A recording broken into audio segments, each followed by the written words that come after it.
good morning, good morning, good morning. And I match Amber now. And happy sweet 16 to Pradeep. You will be younger, smoke more, and happy sweet 16 to STC conference. So I'm excited, privileged and honored. The second year in a row I'm here, and I feel very passionate about quality and testing always. I was going through the brief, and it says one sentence, I think, that struck me, where it says, letting go the beliefs and values of the past.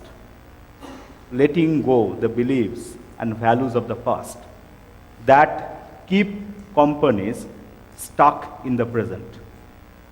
Wonderful thought. And talking about past, I thought I'll start with something which may evoke some emotions and nostalgia among you. And I'll show a photo here of a phone. Can anyone recognize what is this? Which phone is it? Nokia 3310. How many of you had it? Wow, fantastic. I also had one. Let me test out another thing. How many of you had it for more than 4 or 5 years? More than 4 and 5 years. Okay, I can see few hands. Same question to all of you. Had Nokia 3310 for more than 5 years. How many of you have your last phone or had your last phone for more than 4 years? Only 1, 2, less hands, right? Let's see what Nokia 3310 is. Can you play the video and then I come back to that question once again. But the phone that best represents Nokia at its peak is the 3310, which came out in 2000. Nokia sold around 136 million of these phones. If you picture an old cell phone in your head, not quite Zach Morris, but definitely before smartphones, this is the phone that you're definitely seeing. It's blue, kind of a squat candy bar. It has silver keys and a tiny 84 pixel by 84 pixel monochrome screen. It's an incredible feat of engineering in that it's practically indestructible. Which sounds ridiculous, but it's true enough that it's become an internet meme. It survived being shot and being dragged for miles and miles behind a vehicle. You can even see all these photoshopped cartoons of Frodo in Lord of the Rings taking a 3310 to Mordor to destroy it because that's the only way to do it. Nokia stopped selling the 3310 in 2005, but people still compare it to phones made today. Perhaps because we can only wish that current smartphones were just as unbreakable and just as reliable as the 3310 was. So, this is what 3310. And we used to carry it for 4 years, 5 years without a problem. If I drop it, no issues. Even I remember my phone went into the water and it worked after it came out. It was so robust. And today I have some lovely phones, and every time I actually browse, I'm very careful, so that it doesn't fall. And I do that even after wrapping it with the flip cover and everything. Okay, I'll show you. I have one here. I have 2 phones. See, how is it? It's, by the way, it's OnePlus 3. It's a good phone. And then it's all wrapped around. But even now, if I do like this, I'm very worried. But not with Nokia 3310. So world is changing. World is changing. No longer we need things which will last for more than 3, 4, 5 years. We change our phones every 3 years. Every 3 years, average. We change our cars every 4 years on average. So that's the world we are in. So, and I'm going to tell you something, and as you are in testing profession, you are in software industry, it would be very difficult to digest, perhaps. And I am going to tell you that we no longer build products that is built to last. We no longer build products that is built to last. because it's not required. Will change. Even you look at the software industry, every 3 years, 4 years, we come up with something new, the clients get into that bandwagon, and they start doing new things again. It happens. And that's why we thrive. So, that's the world. And if you are thinking that's happening in the car and manufacturing industry or in phone industry, you are wrong. You are wrong. It happens everywhere. And I like Dilbert because Dilbert is a classic. Dilbert is sarcastic, but what Dilbert says is also right most of the time. And can we show what Dilbert is saying here? If we build the software and we build it right with no bugs, we can make a 10% return on our investment. But if we do a poor job, we can make a 40% return by selling upgrades and services. Someone said Microsoft Windows. I did not say.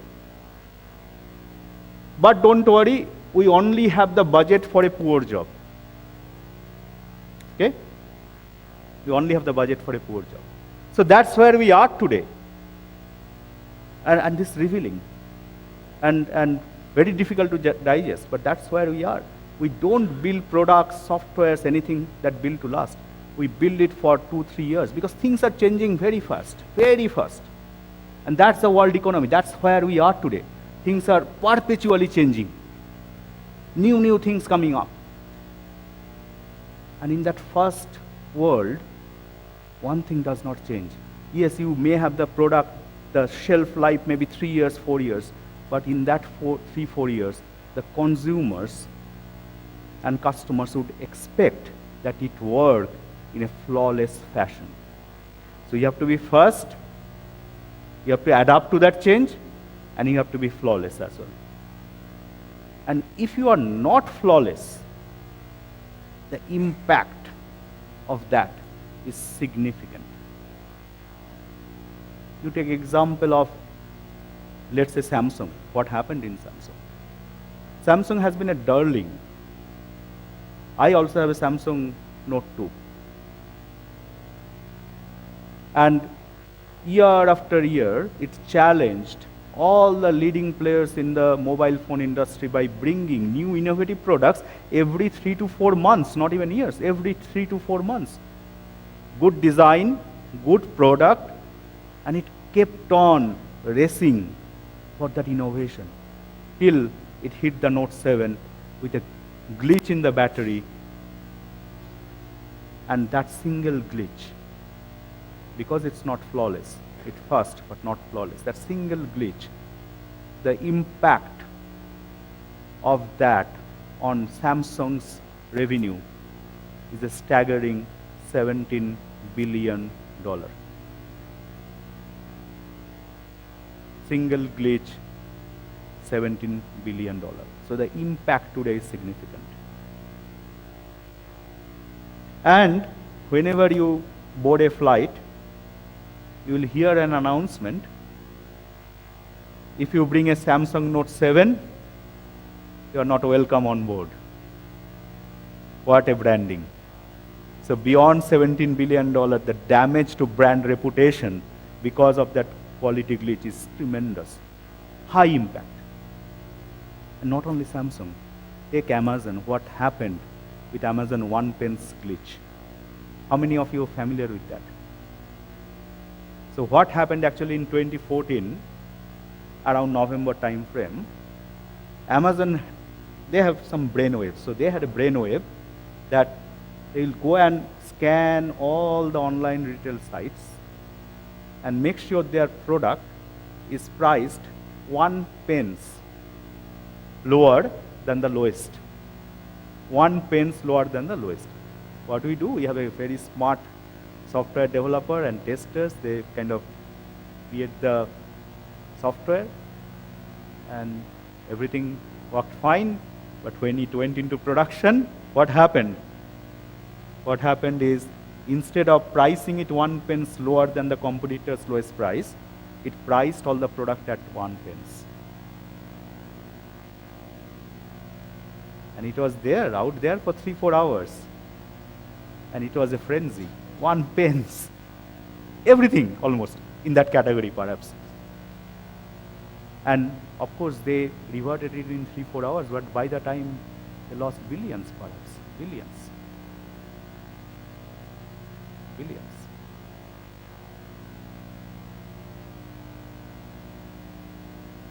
Now, when all this started, I talked about this build to last, it's no longer build to last. When all this started? Let me come back to that quickly. And I show you another picture here. It's a bulb. You don't see these bulbs at home or offices anymore, right? It's one of the bulbs kind of similar to what invented by Edison, right? What's so special about this bulb? What's so special? This was installed in Livermore, California Fire Department garage in 1901. Okay? So this bulb was installed there in 1901. And if you see you may not be able to see that there is a live cam from 2015. So it ran from 1901 to 2015. 115 years is running the same way. And it was decided in 2015 that it would be put to rest. Okay, it was still running. In the same bulb industry, and that's why I can relate this to bulb, in the same bulb industry, something happened in 1924 which changed this build to last philosophy. In 1924, some of the leading players in that industry, Philips, Osram, GE, all came together. They formed a cartel. They colluded. They formed a cartel. The cartel was known as Phoebus cartel. And what they did, they mandated in that industry, in that ecosystem, no one can produce a bulb which runs more than 1,000 hours. They mandated. And it's called Phoebus cartel. And very routinely, they will go and start penalizing and impose penalty on the manufacturers who will manufacture bulb with shelf life of more than 1,000 hours. And that cartel continued till World War II, till 1940. And that changed the philosophy. That's why you see today in our first world, it's no longer built to last. In our first world, we have Samsung coming up with new models. All the phone companies doing that. All the car companies are doing that. And we are in a fast lane, but we have to be flawless. I gave you the example of Amazon. There are other examples like Bloomberg. There was IT meltdown in 2015 April. 300,000 terminals got impacted. And those are the online trade terminals. 300,000 terminals. UK government was planning to sell a 3 billion pound bond. They had to stop. Huge impact. Now I am giving you a lot of negative examples. Let me change and give you a positive example. It happened very recently. November 11th, 2016. It's not a big day for India. It was a big day in China. Why? It rings a bell? Sorry? It's Alibaba single day sales, shopping bonanza, November 11. In the first hour, their platform, Alibaba's platform, got 175,000 transactions. 175,000 transactions per hour. 175,000 transactions per minute. No. It got 175,000 transactions per second. It scaled up, 175,000 transactions per second. Just imagine the scale. It worked. And during peak, Alibaba's wallet platform, Alipay, handled 120,000 transactions, payment transaction, 120,000 payment transactions per second. Per second. And end of the day, you know what was the revenue for that single day? $17.8 billion. Single day. Highest ever. It worked. It's a fantastic example of fast and flawless. Now you may be thinking, okay, all these examples are good, fine. What I have to do with that? What I need to do? Of course, you are doing a lot of things. You are learning new things. I heard from Pradeep that we have a new track here, Agile DevOps, which is fantastic. That's the new thing. All of us are learning. Testing is a lot about automation. I'm sure some of the case studies you will have here, sessions you will have, a lot of automation discussion. We are learning continuously, which is great. And if you ask me, in this fast changing world, where we have to be flawless, what we need, what you need as testers, as developers, as testers, what you need, I will say something little bit different. I'll say two things, and it may be a cliche. I'll say two things. One, you have to adapt to the change very quickly. You have to adapt to the change very quickly. And I think Pradeep was also mentioning that. And that is true for any individual as well as for any organization. You have to adapt to the change very quickly. Second, if you want to adapt or need to adapt, you cannot do it unless you have an open mind. Because the open mind is required for continuous learning. So the second is the continuous learning. That is very, very important. So you have to adapt quickly to the change, and you have to learn continuously. And you are doing that. It's great to see. That's why you are all here, learning, sharing. That's fantastic. And not only learning for the present, you have to learn for the future as well. Now, how do you learn for the future? That's a good question. I'm learning for the present because I see what is Agile, DevOps. These are all upcoming. I have to learn. I have to learn cloud, digital, automation, whatever not. I know what I need to learn now. How do I know what I need to learn for the future? I started asking that question to myself. And then something I kind of developed a hypothesis.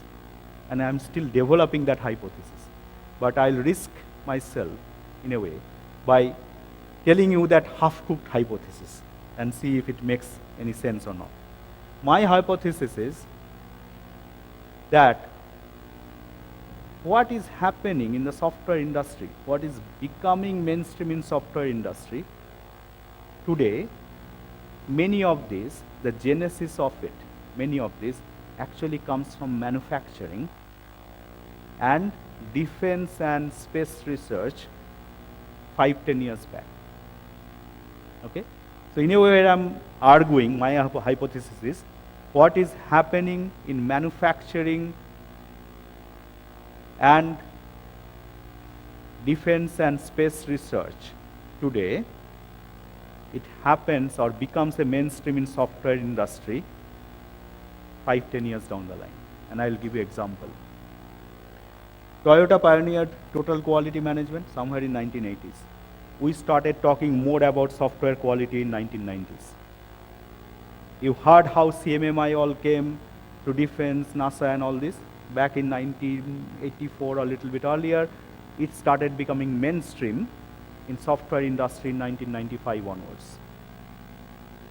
Today in software industry, we talk a lot about automation. Go back in manufacturing industry. Automation actually started taking place rapidly.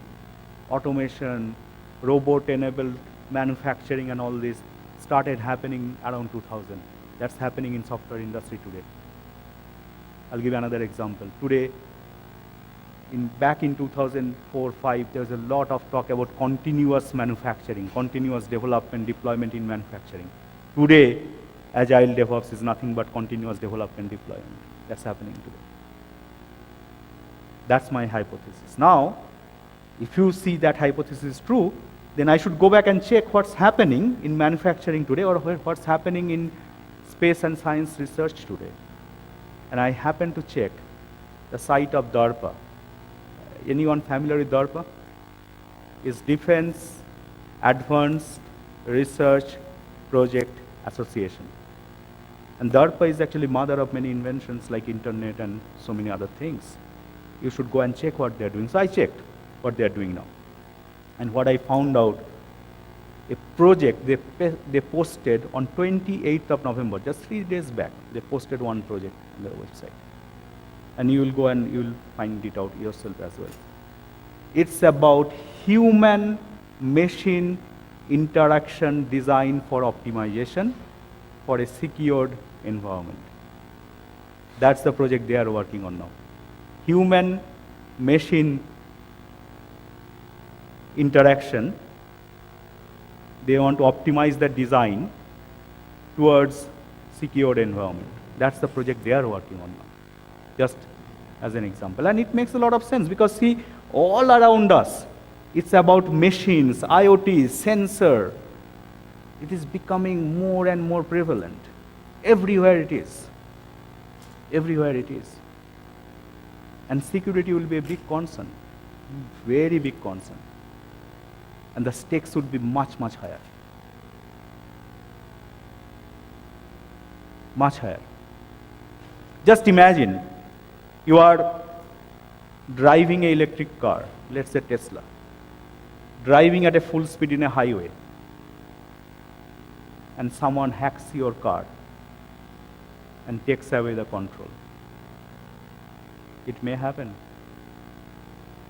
People are actually doing some ethical hacking on that now today, trying to break that system. There are a lot of videos out there in YouTube.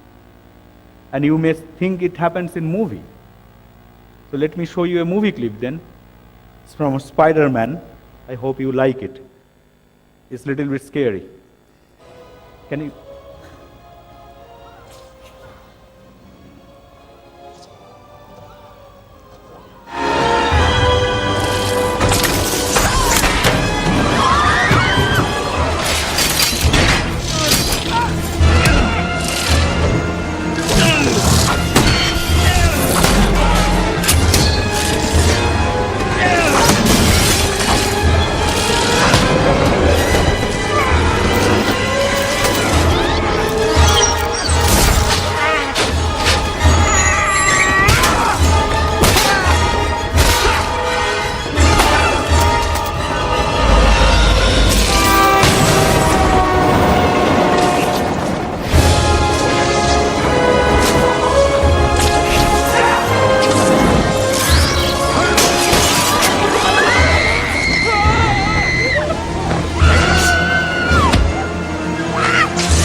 You have a train to catch. So the villain takes away the control and you have a plane to catch, or train to catch rather. It may happen in real world. And if you are still dreaming that it may not happen, let me show you the next clip. This is from San Francisco, happened last weekend only. Ticketing booths were out of service and passengers got free rides all day on Saturday after San Francisco's metro system was hacked. Officials have launched an investigation into who's behind the cyber attack. Transit service was not impacted by this incident. Our safety systems are intact, but we are working extremely hard to find out exactly what we're dealing with. Officials would not say what the hackers wanted in return. Passengers using the subway system on Saturday thought the open metro gates were a Thanksgiving promotion. So I just figured It's free day. As of Sunday, all the fare machines were up and running again. So you see, it's happening in real life now. It's a reality today. It's a reality today. And the impact is much, much higher. And the stakes are even larger. Because in this world of sensors and IoT, it's no longer about billion-dollar loss, because this sensor and IoTs are everywhere. It's in our home, in our car, in our office, in the public transport. And guess what? Even now or going forward more and more, it will be within our body.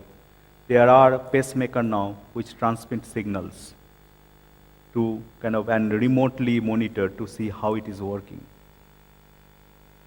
Google is working with Novartis on a contact lens, which will control the diabetes in a way. And many of these would be remotely controlled, and think that something happens with it. Hacking, malware, security threat. We're no longer talking about a billion-dollar loss or multi-billion-dollar loss. We are talking about human life. The human life loss. And it's everywhere. When you perhaps talk to a call center today, we don't realize. Many times we are talking to something called chatbot, okay?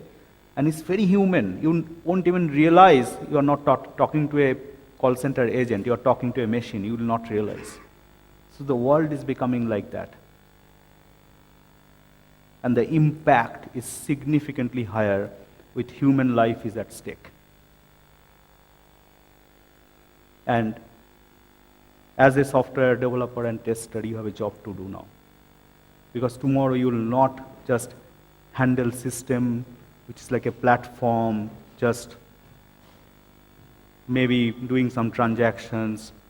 We are talking about software and platform that's all connected, even with human life going forward as well. And that's why DARPA is doing that research. And you have a job to do. You have a job to do. Because like Spider-Man, you are the last line of defense.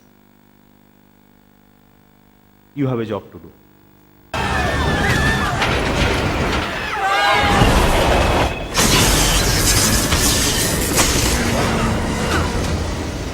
You have a train to catch.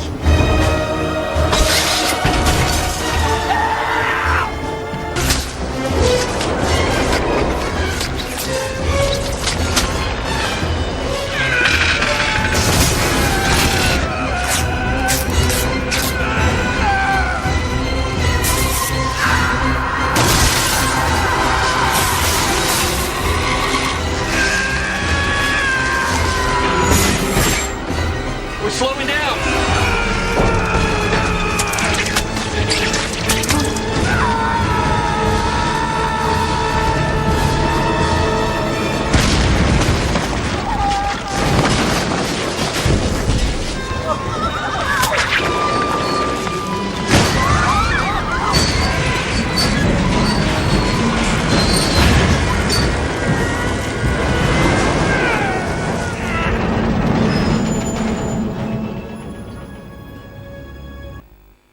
So you have a job to do.